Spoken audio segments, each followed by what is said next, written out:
Dis, tu connais le cinquième élément? Et qui ne connaît pas en même temps?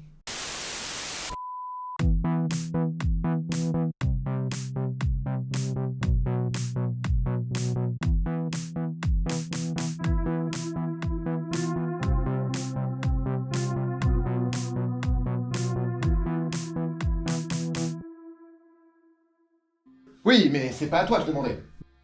Mais à eux, je t'ai rien demandé. Et tu attends vraiment qu'ils te répondent?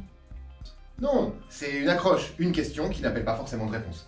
Lilou Dallas Multipass. Oui, bref. Le cinquième élément est un film réalisé par Luc Besson, sorti en 1997, avec en tête d'affiche John McClane, Alice, le commissaire Gordon, et bien sûr, Bilbo le Hobbit.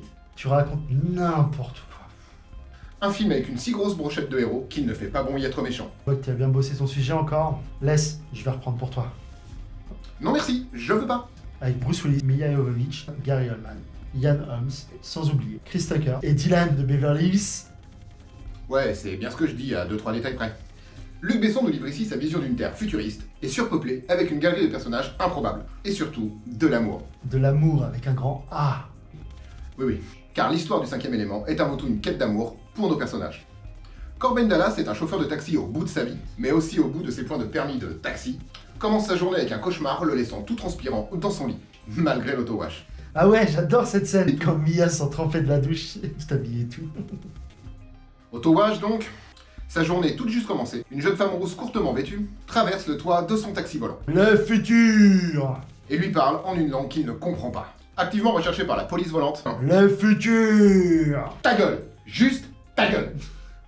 Après une course-poursuite volante, Corbin dépose la jeune femme chez un prêtre, et là, elle lui révèle son vrai nom. Illuminale che t'arriba alla mine c'è e partecipato. Nom qui, pour des raisons évidentes, sera simplement traduit par Lilou. Corbin et Lilou se voient confier une mission très simple de sauver le monde. Du mal, une planète méchante qui se dirige à toute vitesse sur la planète Terre. Pour ce faire, ils doivent rencontrer une cantatrice qui a avalé 4 briques. Titre. 4 briques pour les cacher des méchants, et cela me fait me poser trop de questions. Questions que je vous laisse répondre dans l'espace commentaire. 1. Pourquoi cacher 4 briques en elle? 2. Comment ces briques peuvent ressortir par les voies naturelles? 3. Y a pas d'autre cachette? Sérieusement? Pour rencontrer cette diva bleue, il s'embarque dans une croisière spatiale, accompagné de l'animateur radio le plus... Horrible.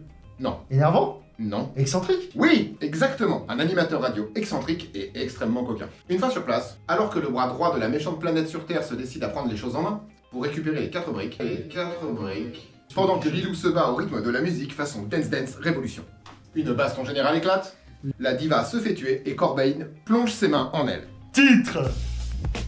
Pour récupérer les briques, une bombe est posée, Lilou est blessé, mais tous les héros se retrouvent, se cassent en navette spatiale pour aller les déposer au temple et libérer le pouvoir des briques et celui de Lilou. Le bras droit sur Terre de la méchante planète s'en trouve justement très désappointé.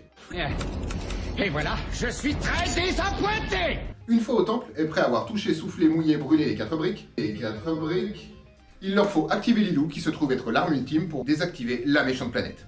Mais elle doute de vouloir sauver l'espèce humaine. Mais Corbin lui dit « je t'aime ». Alors elle crache un laser par la bouche, et c'est la fin. Mais non. Bah si, c'est la fin. À la fin, Lilou et Corbin baissent dans un caisson qui fait de la lumière violette. Oui, mais le message le plus important est délivré.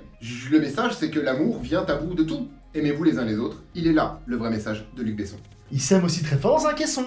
En tout cas, voilà, maintenant vous connaissez un peu mieux le film Le Cinquième Élément, ou en tout cas, ma vision. Notre vision du cinquième élément. Si vous êtes resté jusqu'au bout de la vidéo, écrivez Lilou dans les commentaires. Pensez à vous abonner, Clocher. partager, car c'est vous qui nous rendez visibles sur la plateforme grâce à ces simples actions.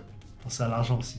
Si vous souhaitez nous soutenir, notre lien Tipeee est également dans la description. Merci à tous, et à très bientôt. Ciao!